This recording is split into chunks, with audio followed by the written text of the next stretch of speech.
right. My name is Deacon Bill Lucido, and I'm a deacon here at St. Paul Catholic Newman Center.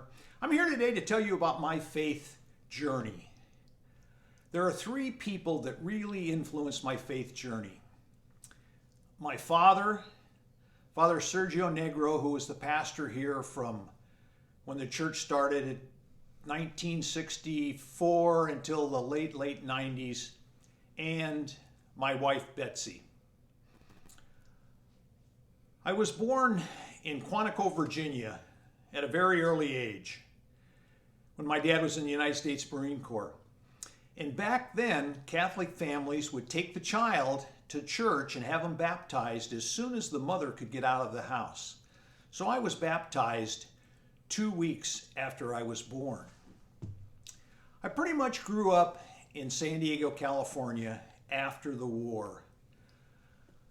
I was the oldest of 9 children, and my father raised us all to be good Catholics. During Lent, he would take the older children that could get out in the morning to daily Mass. That's where I kind of learned that. And he also made sure that we had a Catholic education. So I went through grammar school at Sacred Heart Academy in Ocean Beach, San Diego. And it closed the same year, a couple years ago, that Sacred Heart in Fresno closed. After that grammar school, I went to the University of San Diego High School, which is Catholic high school in San Diego, and then 2 years to the University of San Diego, where I met the love of my life, Betsy. And after a courtship of 2.5 years, we got married and moved to Fresno, where she was from. We together had 4 children and 9 grandchildren. In the very beginning, I went into the United States Air Force and the California Air National Guard and became a fighter pilot. There, I accumulated over 7,000 hours of flying time. General officers today, I see their resume after they're gotten out of the service, and they are bragging that they have 3,500 hours of flying time. So 7,000 was quite a lot. And back then, we got to fly quite a bit.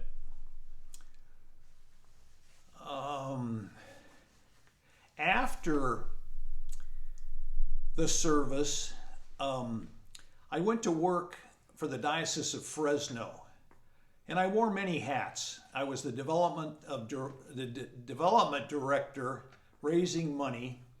I was also the director of communications, and this was during the early part of the pre-scandal, so that was quite a challenging job, and the editor of the newspaper.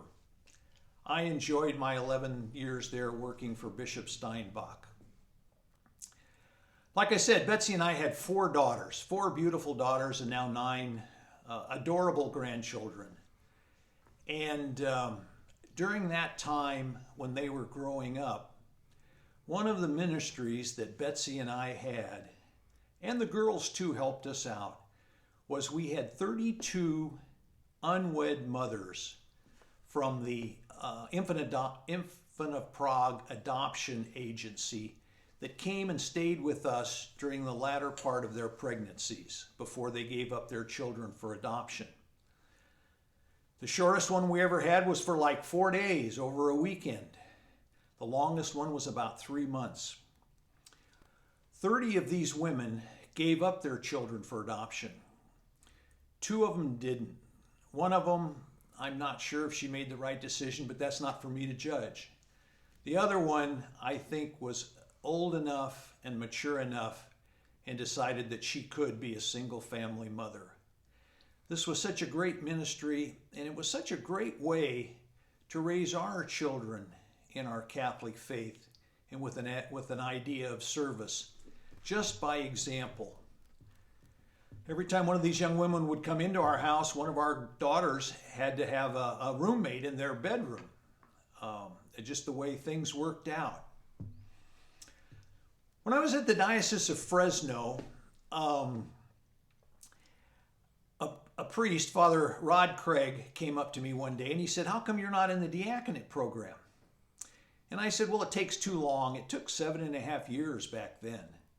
And I said, "I'm too old and all that." And he said, "Well, just go into the office and tell them that you want to do that and that you'd like to skip the first 3 years of lay formation because you've worked here at the diocese so long." So I walked in and I told Deacon Ed Harmon that I wanted to skip the first 3 years because I'd worked at the diocese and I knew everything they covered and all that. And he says, "Great, no problem.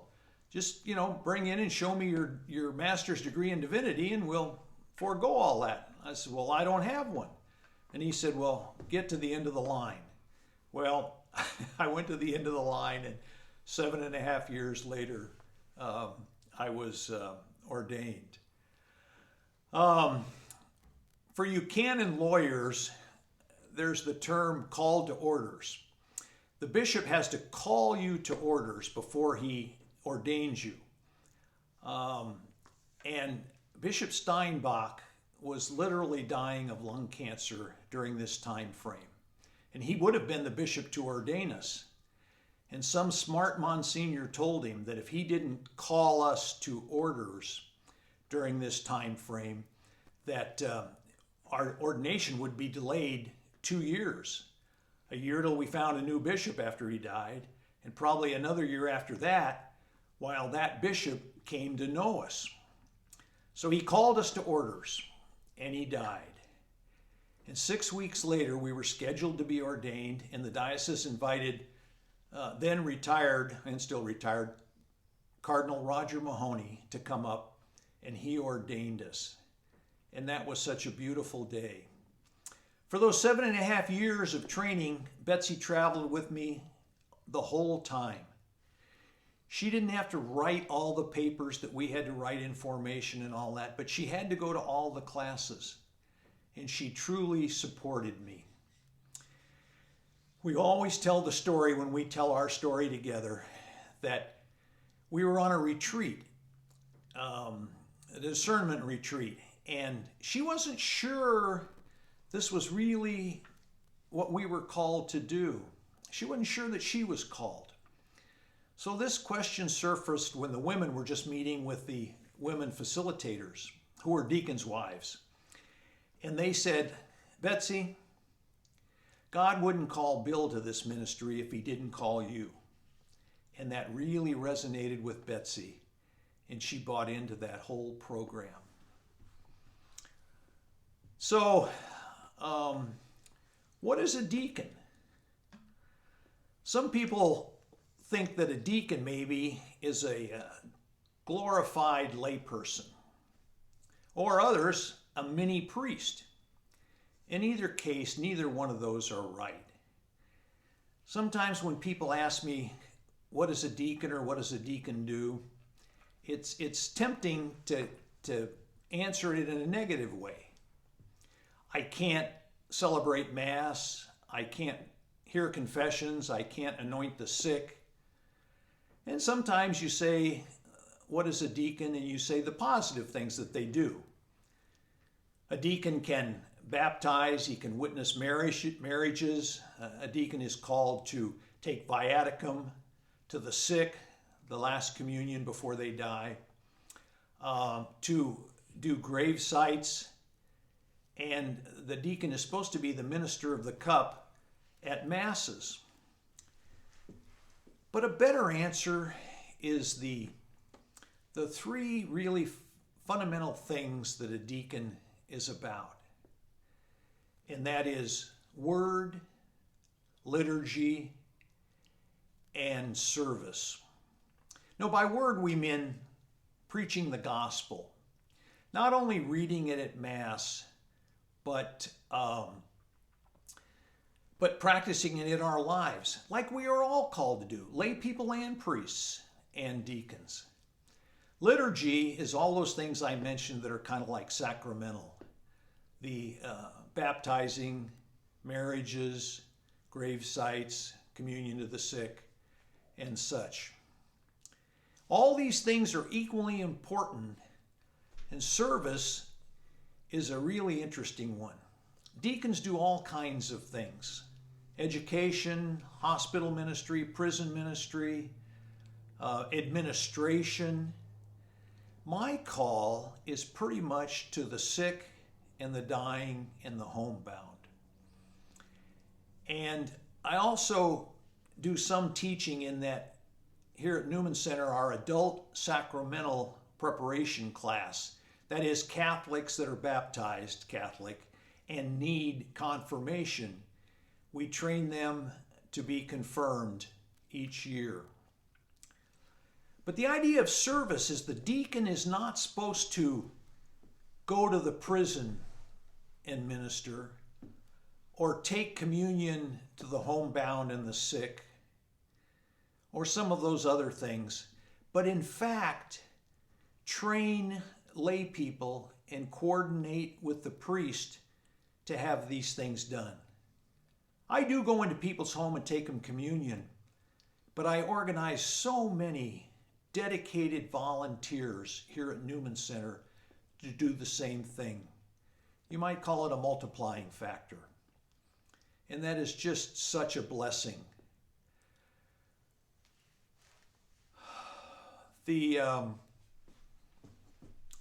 just want to thank my dad, who took us to Mass in the morning, who taught me to be a Catholic gentleman, honest, of integrity, of Father Negro, who back then was my spiritual director, although we didn't call it that and I didn't even know what that meant back then.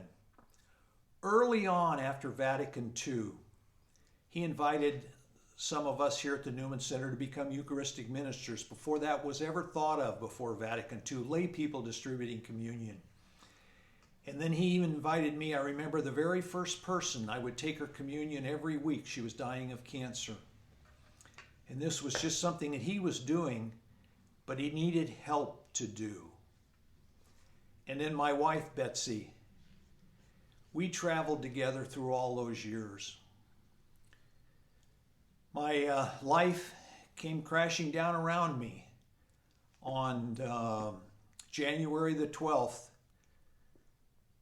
2019, almost 2 years ago now, when after a terrible fall, she got terribly sick. And my daughter and I had to make the decision not to use heroic efforts to keep her alive. The gross term is pull the plug, but there was really not a plug. She wasn't on life support. But we made that decision, and I'm sure she would have wanted that too.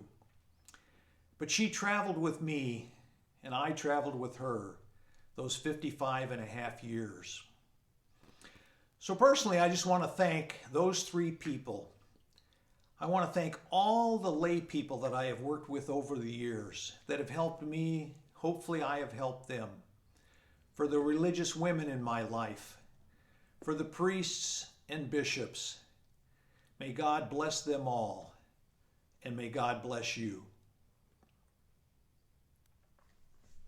That's it. Awesome.